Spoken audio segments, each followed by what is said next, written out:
जय श्री राम। अरण्यकांड का 60वां सर्ग। श्री राम का विलाप करते हुए वृक्षों और पशुओं से सीता का पता पूछना, भ्रांत होकर रोना और बारंबार उनकी खोज करना। आश्रम की ओर आते समय श्री राम की बाईं आंख की नीचे वाली पलक जोर जोर से फड़कने लगी। श्री राम चलते चलते लड़खड़ा गए और उनके शरीर में कंप होने लगा। बारंबार इन अपशकुनों को देखकर वे कहने लगे कि क्या सीता सकुशल होंगी। सीता को देखने के लिए उत्कंठित हो वे बड़ी उतावली के साथ आश्रम पर गए। वहां कुटिया सुनी देख उनका मन अत्यंत उद्विग्न हो उठा। रघुनंदन बड़े वेग से इधर उधर चक्कर लगाने और हाथ पैर चलाने लगे। उन्होंने वहां जहां तहां बनी हुई एक एक पर्णशाला को चारों ओर से देख डाला, किंतु उस समय उसे सीता से सुनी ही पाया। जैसे हेमवंत ऋतु में कमलिनी हिम से ध्वस्त हो श्रीहीन हो जाती हैं, उसी प्रकार प्रत्येक पर्णशाला शोभा शून्य हो गई थी। वह स्थान वृक्षों की सनसनाहट के द्वारा मानो रो रहा था। फूल मुरझा गए थे, मृग और पक्षी मन मारे बैठे थे। वहां की संपूर्ण शोभा नष्ट हो गई थी। सारी कुटी उजाड़ उजाड़ दिखाई देती थी। वन के देवता भी उस स्थान को छोड़कर चले गए थे। सब ओर मृग चर्म और कुश बिखरे हुए थे। चटाइयां अस्त व्यस्त पड़ी थी। पर्णशाला को सुनी देख भगवान श्री राम बारंबार विलाप करने लगे। हाय, सीता को किसी ने हर तो नहीं लिया, उसकी मृत्यु तो नहीं हो गई, अथवा वह खो तो नहीं गई, या किसी राक्षस ने उसे खा तो नहीं लिया, वह भीरू कहीं छिप तो नहीं गई हैं, अथवा फल फूल लाने के लिए वन के भीतर तो नहीं चली गई हैं। संभव है कि फल फूल लाने के लिए ही गई हों, या जल लाने के लिए किसी पुष्पकारणी अथवा नदी के तट पर गई हों। श्री रामचंद्र जी ने प्रयत्न पूर्वक अपनी प्रिय पत्नी सीता को वन में चारों ओर ढूंढा, किंतु कहीं भी उनका पता न लगा। शोक के कारण श्रीमान राम की आंखें लाल हो गई। वे उन्मत्त के समान दिखाई देने लगे। एक वृक्ष से दूसरे वृक्ष के पास दौड़ते हुए वे पर्वतों, नदियों और नदी के किनारे घूमने लगे। शोक से समुद्र में डूबे हुए श्री रामचंद्र जी विलाप करते करते वृक्षों से पूछने लगे, कदम, मेरी प्रिया सीता तुम्हारे पुष्प से बहुत प्रेम करती थी, क्या वह यहाँ है? क्या तुमने उसे देखा है? यदि जानते हो तो उस शुभनयना सीता का पता बताओ। उसके अंग सुनिग्ध पल्लवों के समान कोमल है तथा शरीर पर पीले रंग की रेशमी साड़ी शोभा पाती है। विल्प मेरी प्रिया के तुम्हारे ही समान है। यदि तुमने उसे देखा हो तो बताओ। अथवा अर्जुन, तुम्हारे फूलों पर मेरी प्रिया का विशेष अनुराग था, अतः तुम ही उसका कुछ समाचार बताओ। कुशांगी जनक किशोरी जीवित है या नहीं?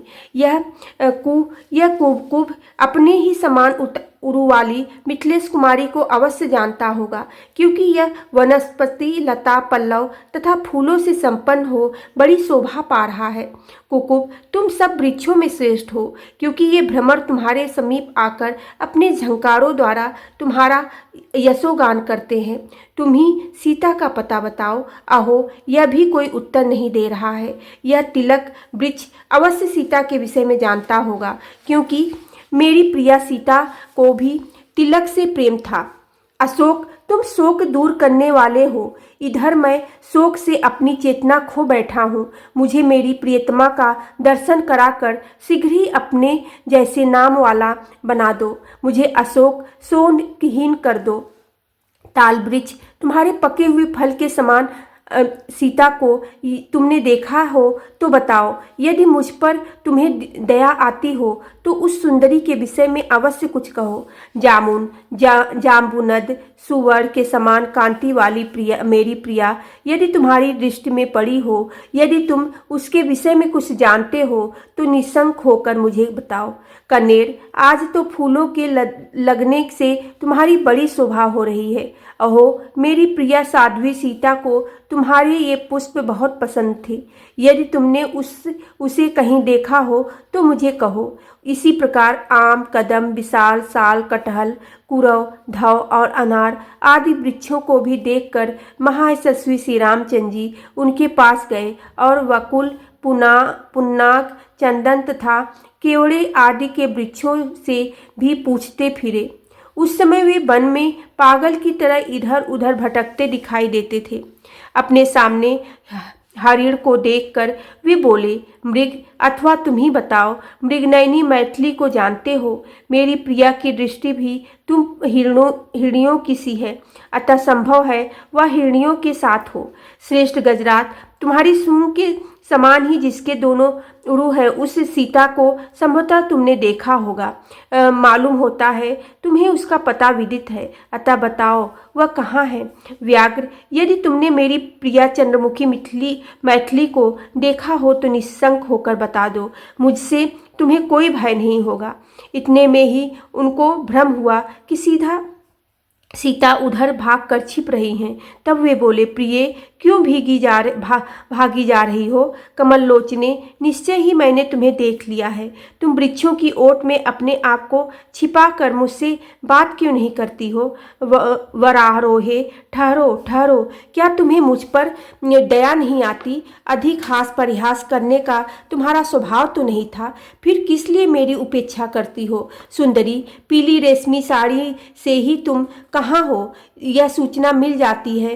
भागी जाती हो तो भी मैंने तुम्हें देख लिया है।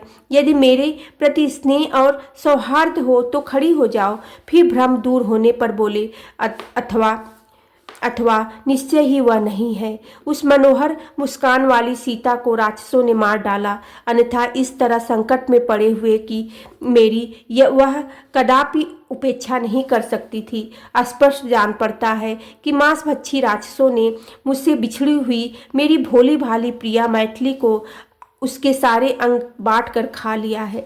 सुंदर दांत, मनोहर ओष्ठ, सुघड़ नासिकाओं युक्त और रुचिर कुंडलियों से अलंकृत वह पूर्ण चंद्रमा के समान अभिराम मुख राक्षसों का ग्रास बनकर निश्चय ही अपनी प्रभा खो बैठा होगा। रोती बिलखती हुई प्रियतमा सीता की वह चंपा के समान वर वाली कोमल एवं सुंदर ग्रीवा, जो हार और हंसुली आदि आभूषण पहनने के योग्य थी, निशाचरों का आहार बन गई। वे नूतन पल्लों के समान कोमल भुजाएं जो इधर उधर पटकी जा रही होगी और जिनके अग्रभाग कांप रहे होंगे, हाथों के आभूषण तथा बाजूबंद सहित निश्चय ही राक्षसों के पेट में चली गई। मैंने राक्षसों का भक्ष्य बनने के लिए ही उस बाला को अकेले छोड़ दिया। अद्यपि उसके बंधु बांधव बहुत हैं, तथापि वह यात्रियों के समुदाय से बिलग हुई किसी अकेली स्त्री की भांति निशाचरों का ग्रास बन गई। हाँ महाभाव लक्ष्मण, क्या तुम कहीं मेरी प्रियतमा को देखते हो? हा प्रिय, हा भद्रे, हा सीते, तुम कहाँ चली गई? इस तरह बारंबार विलाप करते हुए श्री रामचंद्र जी एक वन से दूसरे वन में दौड़ने लगे। वे कहीं सीता की समानता पाकर उद्भ्रांत हो उठते, उछल पड़ते थे और कहीं शोक की प्रबलता के कारण विभ्रांत हो जाते, बावंडर की भांति चक्कर काटने लगते थे।